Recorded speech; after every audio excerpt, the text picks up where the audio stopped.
What's going on, Lions fans? Welcome to the Pride of Detroit YouTube channel. My name is Miko, joined once again by my guy Morgan Cannon. And Morgan, it is the day after the Super Bowl. I'm probably going to say it right now. This is probably becoming like one of my least favorite days of the year. Like post Super Bowl, it seems like a day where everyone starts reflecting on what could have been and what should have been, and everybody starts getting into their feelings. And I'm just not feeling it today. I had a really good day for the most part, like at work, everything was good. And then I jump on Twitter and it's a lot of doom and gloom for a day after the Super Bowl. Yeah, some of the things I've seen today, and I really wasn't even on social media much today either, but some of the things I've seen are just, what are y'all doing? Like, I get it. As Lions fans, we're in like slightly different territory unless you're, quite a bit older, and then maybe you really remember some of those other years. But yeah, some of the revisionist history is just crazy right now. And a lot of stuff is being overlooked, right? Like with this, the Myles Garrett talk we're going to get into and everything like that. But a lot of stuff is being overlooked by some people, and like the injury thing, man. Like, I don't know. It's like it happened so long ago, people just have forgotten how we got to where we were by the divisional round of the playoffs. Yeah, no, I think that's exactly how I would frame it as well. And so in this video, we're going to talk about some of the bigger questions that are kind of looming post Super Bowl, because now with the NFL season being over, we're going into the offseason and everyone's basically starting over, right? Everyone's back at 0-0 and it's on to, who can build the best team to win the Super Bowl in 2026. Before we kind of get started into this conversation, first and foremost, if you are new to the Pride of Detroit YouTube channel, be sure to hit that subscribe button, hit that notification bell. That's going to make it easier for you to find, our content and to be notified when we go live or when we upload new content.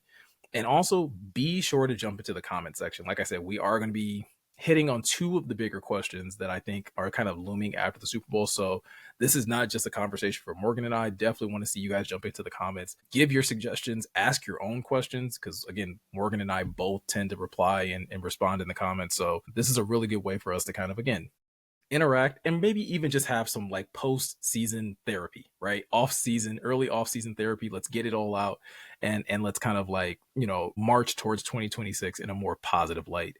But Morgan, first question I got for you, now that the season is over, now that we see, the Eagles have such a one-sided win in that Super Bowl over the Chiefs, when you look back at the Lions, because again, that's something that every fan does. You look at the Super Bowl champ and then you look back at your team and you kind of reflect on, hey, do I think my team is truly still a contender?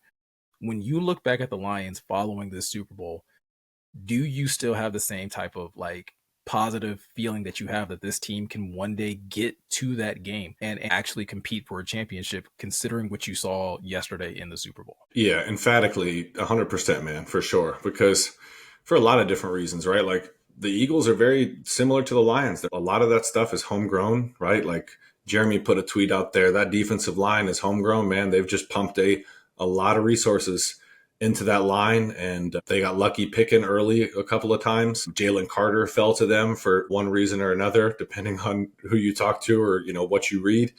Yeah. So they, some things worked out for them. They whipped Kansas City in the trenches, man. Like, I didn't think the Chiefs defense did a terrible job. I thought they kept Saquon in check for the most part. Hurts made some nice plays, dropped some really good balls, man, dropped it in the bucket on several occasions. So kudos to him. But yeah, Philly's defense, I know that's the talk, because you had some of those content aggregators out there that I don't know why y'all follow, to be honest with you, if I'm going to keep it with you. Like, what do they think about it for a second? Like, what do they offer besides just like regurgitating news like 5 to 10 minutes after it actually breaks from Rappaport or Schefter or the Lions Twitter account? You know what I'm saying? So think about it, because that's a lot of what those people are doing. And I don't know, but then they spout off some crazy takes and it gets everybody riled up in one way or another, right? Like, so I know you saw it, Miko, when you logged on. It's a lot of, okay, we saw what Philly's defense did, their defensive line specifically. It's time to sell your firstborn son to get Myles Garrett. Right. Go ahead. It was a lot of that. And no, and I'm right there with you where like, first and foremost, I still feel like the Lions window is still very much open. Like it's hard to go from 15-1 to all of a sudden like, oh, I don't think this team can compete for a championship, right? There's a lot of things that are obviously going to look different. You are going to have new offensive and defensive coordinators, and we're going to see how that impacts this roster going into next season. But the pieces are still there. The core pieces are still there. Your head coach is still there. You still have your GM. There's a lot of reasons to still be very positive. And like you said, as great as the Eagles look, they're also going to be going through some changes. It's already being said that, again, Kellen Moore is going to be moving on and going and possibly taking the head coaching job with the Saints. So that's another team that has to retool and reshuffle their coaching staff, as they're going to have to try and find someone else to call plays offensively. Everybody has to go into free agency, and again, you're juggling pieces and trying to figure out who you're going to re-sign, and pieces are going to move. We always know about the draft and who's going to go out and get quality talent regardless of where you're drafting, right? Like, obviously those that are drafting higher have the chance of getting higher quality talent, but that's what makes the NFL very fun and unique, is that there's 7 rounds of talent, right? It's not about just who you draft in the first round. It's also about what you do in rounds 2 through 7 as well. So everyone gets thrown back into that pool to basically, once again, fight for the opportunity to play for a Super Bowl next year. And I still love the Lions' chances of doing that, especially as this team gets healthy again. And as we start to see, this team's hunger continue to grow. We saw what it was, what it catapulted them into this season after losing in the NFC Championship game. I'm hella intrigued to see what falling short in the playoffs is going to do as far as propelling them forward into next season. I'm not saying that it's going to be 15-1, but I think we're still going to see this team go out there and compete at a really high level and still be one of the best teams in the NFC. Yeah, 100%. And 15-2. I know why you're doing that though, because you're old like me, saying 15-1. Because folks, that's what we grew up on. All right. Oh yeah, 15-2. Jeez. 16 games, but it's hard to make that transition. Yeah, man. Like, the way I look at it, as the reason I'm confident is, like you said, Miko, the core is there. That's the reason Philly's been really good for a while now. Howie Roseman's in place, proven to be one of the better GMs in the NFL. And Philly has made, acquisitions like the trade for AJ Brown. They've done things here and there, but they've also drafted and developed really well. And that's why people are so high on the Lions. And I truly believe, man, especially hindsight being 2020 now, I would say the 2 best teams, probably front to back in the NFL before everything took out the Lions, were probably the Lions and the Eagles, especially as the Eagles got better towards the back half of the season. They figured some things out offensively, and Saquon was just amazing all year. But I really do. I believe that. I think the Lions would have been in the last game, or at least in the last 4, had they not just been so, just devastated by injuries. Like me and Miko were talking about it before we hopped on. It wasn't just losing Hutchinson, right? Like, you lost Hutchinson, but then you lose Aleem McNeil, right? The Bills week. And you lose Derek Barnes week 3. See, I can remember because I had to go through them recently. And then you had some depth come up and play well, but then you lose Kyle Pecco, you lose Mekhi Wingo. Marcus Davenport was actually doing some good things, and then the injury bug bites him again. And before you know it, you're on your, defensive tackle 8 and your edge 7 and 8, right? And that's when you had to make the trade for Za'Darius Smith. So we've talked about it. We've beat this point up, but I really do think at the end of towards the end of the season, the Lions, after the last wave of injuries, the Carlton Aleem wave, the Lions defense was a house of cards built on a waterbed, man. It was just, and then they had it a little bit. I think they fooled us for a little bit. Sam Darnold helped being so bad in week 18. And then Amik, man, Amik was the final straw. And then everything, it was helter skelter after that. And that's why I'm so confident moving into next year. But Jeremy put it, I don't know what podcast it was, but there is some luck that goes into winning a Super Bowl. Just because you're the best team for most of the year doesn't mean you're going to win the Super Bowl. Look at that undefeated Patriots team, right? The Lions were the best team. Oh, go ahead. I was going to say, look at the Chiefs, right? As the epitome of luck, right? And I think, again, there's an element of the Super Bowl that's not surprising, because for anybody that knew football and watched the Chiefs play, there's no way this is sustainable. If they play another good team that is executing, this team is going to get embarrassed. Now, probably not to this degree, but they got exposed because the Chiefs were not the best team in the NFL. It was fairly evident week in and week out that this was not one of the best teams in the NFL. They just found ways of winning, though. They just kept getting those clutch last minute wins. It reminds me of the Vikings a few seasons ago, where we all knew like that Vikings team is not a Super Bowl contender, but they knew how to win when it mattered.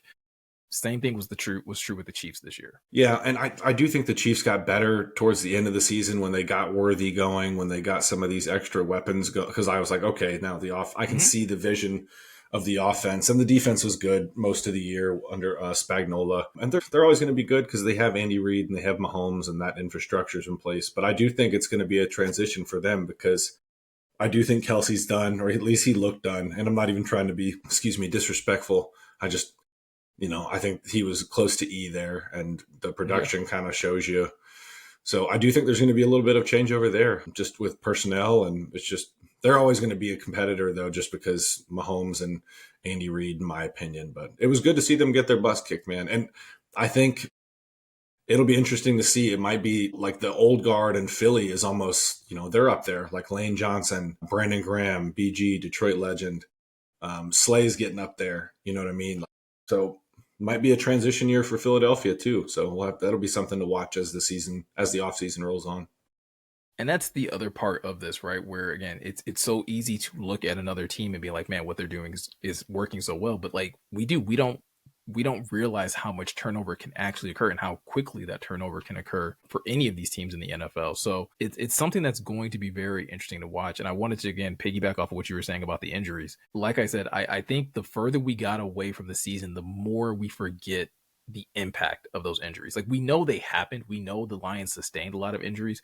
I think we forget the impact that those players were having and could have had on this run, not just in like the rest of the season. Because again, they did go 15-2, like you said, but what an Aiden Hutchinson and having an Aleem McNeil and having a Carlton Davis would have done for you in the postseason against the Commanders, what having a Derek Barnes would have done, for the versatility of that defense. It's so easy to say the names, but then just like, well, they played well, but these players were having a different kind of impact versus what we were seeing once they were gone. Yes, they were still winning games, but we all should know at this point that it looked different than when those guys were out there and when they were being able to contribute week in and week out. Yeah, and it was just like slow, like chinks being taken out of your armor, right? Like if the Lions like defense was like this big solid shield at the beginning of the year, like Hutch was a giant one, man. You can't, and the Lions had good depth to open the season. It was an unprecedented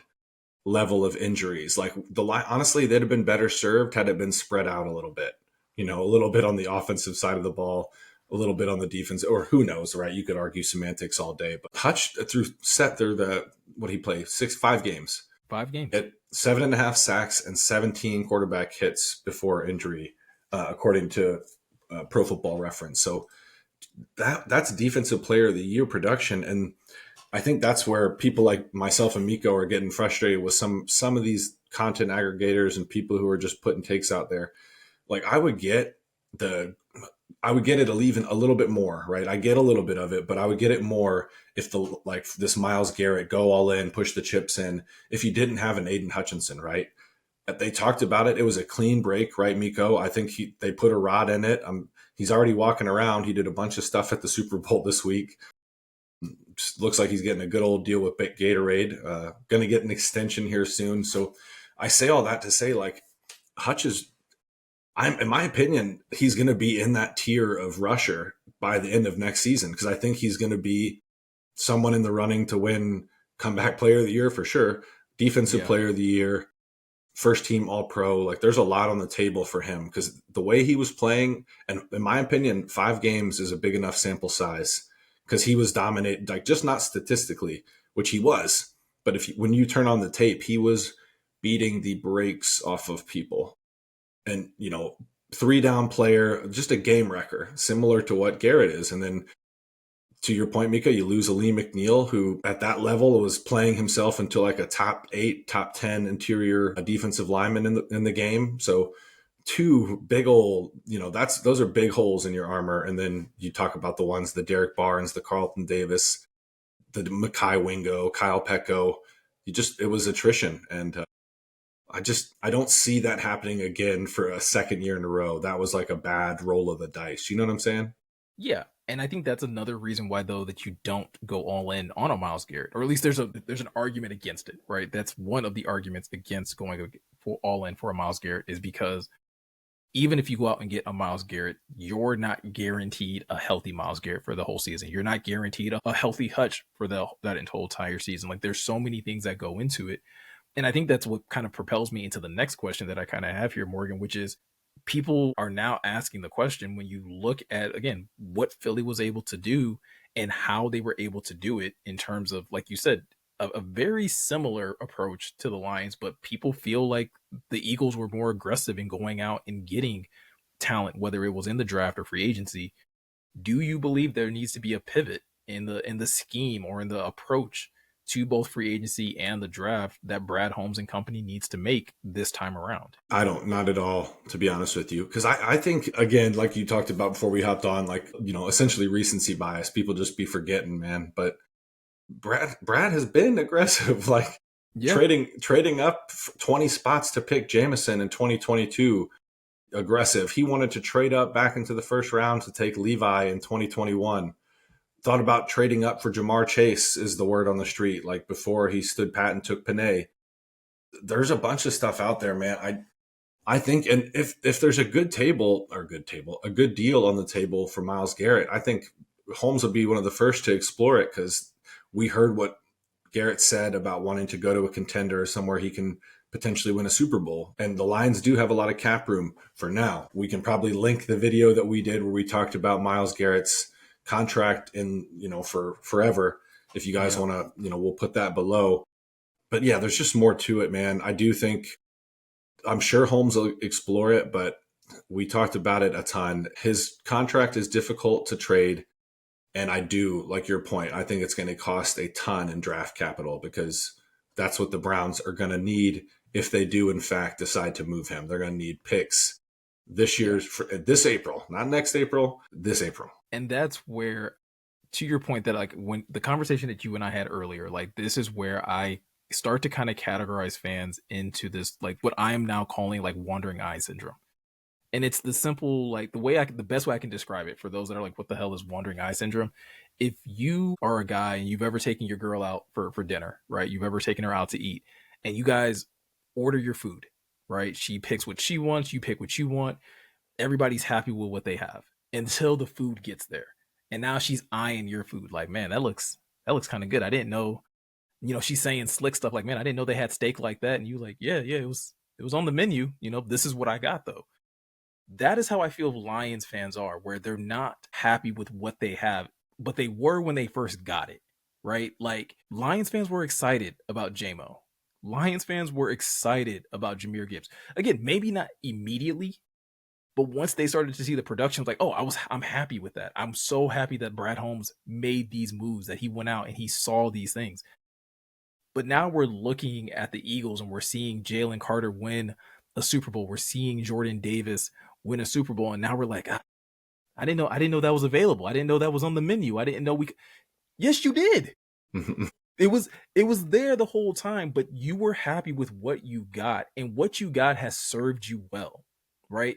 JMO has had his ups and downs, but when we got to see him on the field, especially this past season, he had his first 1,000-yard season. Like, he went out there and balled out, despite missing the majority of his rookie season because he was still recovering from an ACL, despite missing a good chunk of last season because of a suspension. He still came out, and even this year because of a suspension, went out there, balled out, still got 1,000 yards in less games than a lot of other receivers that had 1,000 yards played in. He's shown his worth. I don't even want to entertain Jalen Carter versus Jahmyr Gibbs, because if you want to start complaining about the Jahmyr Gibbs pick, you have to realize that you're not just giving away the Jahmyr Gibbs pick. You are also giving away Sam Laporta. You're also potentially giving away Brian Branch. Like, the Jahmyr Gibbs pick opened the door for those other players. And as great as Jalen Carter is, I'm not giving up those three guys just for Jalen Carter. Jalen Carter is an absolute fantastic football player, and he will be for years to come. But he's also benefiting greatly from all that other talent around him. You just having Jalen Carter still takes away so much from your offense. because you don't have Gibbs, you don't have Laporta, and now you're trying to find other ways to have a high performing offense that you wouldn't be able to have without those players there. The Lions are good with what they have. I say all that to say one thing though, Morgan. I do think there needs to be at least a small pivot.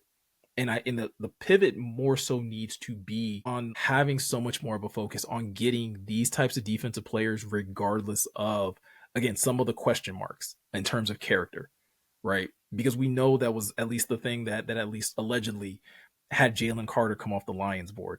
We know, or at least it was speculated back when Jordan Davis was in the draft, that like, hey, some teams took him off their board because of his conditioning and just like, hey, we don't think that he's going to be able to play, at even 2 downs in the NFL because of his weight and things of that nature. I do think Brad Holmes needs to reevaluate some of those things and really looks at what his team needs, specifically defensively, specifically looking at that defensive line, because you know it as a guy that played on defense. Defensive players are wired a little differently in terms of they're edgier.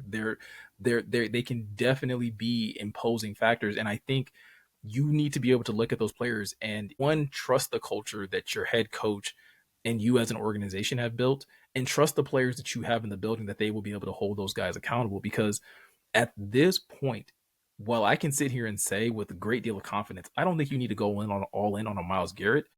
You do need to find quality defensive talent in this draft, right? Yeah. And short of you finding a body somewhere, draft that player. No, I'm with you. And I do think they've gotten a little more lenient with like some of the like character stipulations because you have people in position here. You have Panay Sewell, Amon Ra, BB, whoever, like, they set the tone. They're like, hey, this is how we do things here. So I do think they'll be willing to take, more risks in that regard. But yeah, I hear you. Really, too, I think this is going to come from the fan base having to reshape what they think about draft classes, right? Because for a little bit there, when the rebuild was early on, it was just like, all right, 4 rookies, you're Yeah. starting, and then even with the Gibbs, Jack Campbell, Laporta, Branch class, like, 4 contributors right away, boom.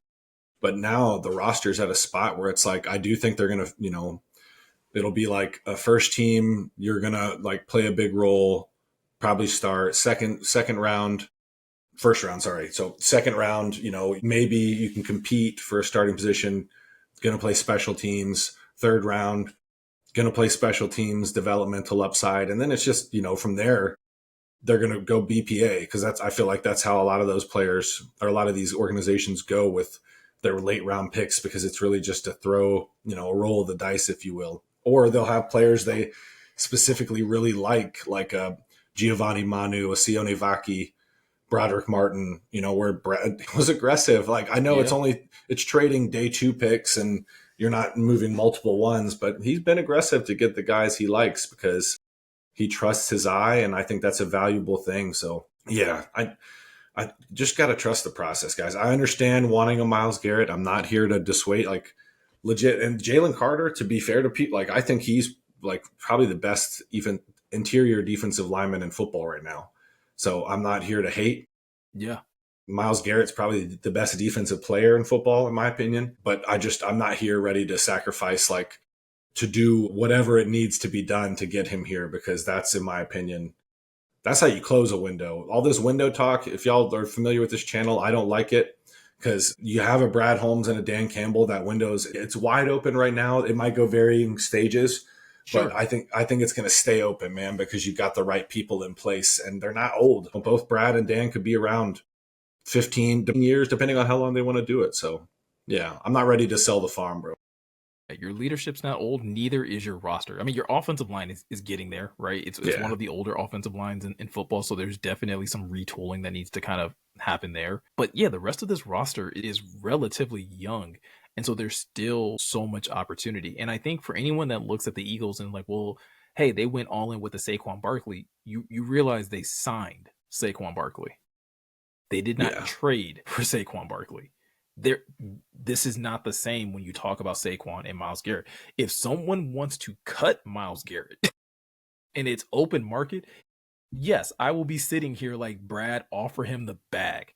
You figure out Aiden and you sit Aiden and JMO down and say, listen, You're going to exercise your 5th year option, and we're going to figure this out.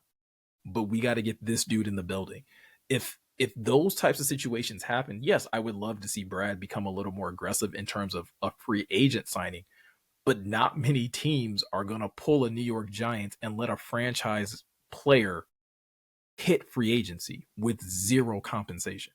And I don't, like you said, it wasn't draft. There weren't draft picks involved, and I don't know what Garrett makes, but it's probably not like, it's probably like 15 million a year if I had to guess off the top of my head. Like it's not what you're going to be looking at if you were to re-sign Garrett. We already talked about if you were to trade for a player like Garrett, you're almost certainly going to restructure and extend him because of the dead money that we talked about in 2027. You don't want that for someone who's not going to be on your roster. And why wouldn't you want to put a defensive player of the year on your team for longer, especially if you moved a bunch of draft capital to get him? So, yeah, I don't know, man. I think it's a touchy conversation. It's going to be that way. We're about a month. We are a month to the day when free agency will open. And there's a lot of this. I don't know, man. Part of me is like Garrett's not even going to get moved because Cleveland is up. You know what creek without a paddle, man. All right. And getting rid of Garrett, yeah, they might get some draft picks, but it's going to make life harder, even harder in 2021. I don't know. Yeah, life does not get easier for the Cleveland Browns. And like I said, like we both said, the Lions have still so many opportunities to get this roster right, whether it's in free agency, which is something that will obviously, with the season over, like I said, we're going to dive into that. We're going to talk about the free agents that are available on the defensive line, in the secondary, because obviously they need to re-sign some corners as well. There are so many ways for this team to fix this roster. I don't want to necessarily fix, but like reinforce this roster going into 2026, because it's easy to look and be like, well, they have all this cap space. Great. You realize you only have 3 corners under contract next year. Yeah. And like we talked about, all those injuries, man, you want more depth. That's my biggest thing. Like getting a Myles Garrett would be great, but you know what? Making that defensive line and that defensive backs room deeper than you know what would also be great, because those injuries are going to come. Maybe they don't, but if they do, you're prepared this time and you're not, in the position that we were in against Washington where I had to check my program. Like I follow this team closely. Miko does too. We all do at Pride of Detroit. Yeah. And someone trotted out there in 40, and I was like, wait, Brandon Joseph got cut a couple weeks ago. And I had to pop open. I was like, it's Maurice Norris, man. And like, we were down terrible at that point. Yeah. So there's a lot to still unpack with this, with this team going into the offseason and everything like that. I think biggest takeaway, Morgan, like you and I kind of said with both of these things, the Lions window is still wide open. Right? Nothing has been shut just because the Eagles won in the way that they won. I don't think there needs to be huge pivots in terms of what this team needs to do in terms of reinforcing the roster. Does there need to maybe be a greater focus in certain areas in comparison to prior years? Yeah, maybe. There needs to be a greater deal of like, hey, let's try and get the best. Let's try and get more top tier talent in these positions. But like we said, going into this offseason, they have holes still that they need to reinforce in other areas. Corner, defensive end, offensive line. They need to, again, retool these areas. This team isn't just going back into this next season with the exact same players. They need to retool and reinforce this roster. And that starts with the free agency, and then we obviously will move on to the draft from there. Yeah, can't wait, man. We're about to get into it. We're writing free agency profiles at POD. Going to get into some film of some top targets, and we'll keep the content rolling. So with all that said, if you guys are, again, looking to stay more locked in with even more Lions content coming from Pride of Detroit, all you have to do is head over to prideofdetroit.com. New articles are being uploaded over there every single day, multiple times throughout the day. And then you can also subscribe and hit the notification bell over here on the POD YouTube channel. That is going to help you stay locked in on any of the live content that we have or anytime we upload a video. And like I said at the beginning of the video, make sure that you guys drop us a comment, like this video as well, because those things help out the channel immensely, but it also makes it that much easier for you guys to find our content as well. So with all that said, I'm Miko. He's Morgan. Thank you guys for taking the time to watch, and we'll catch you guys in the next one.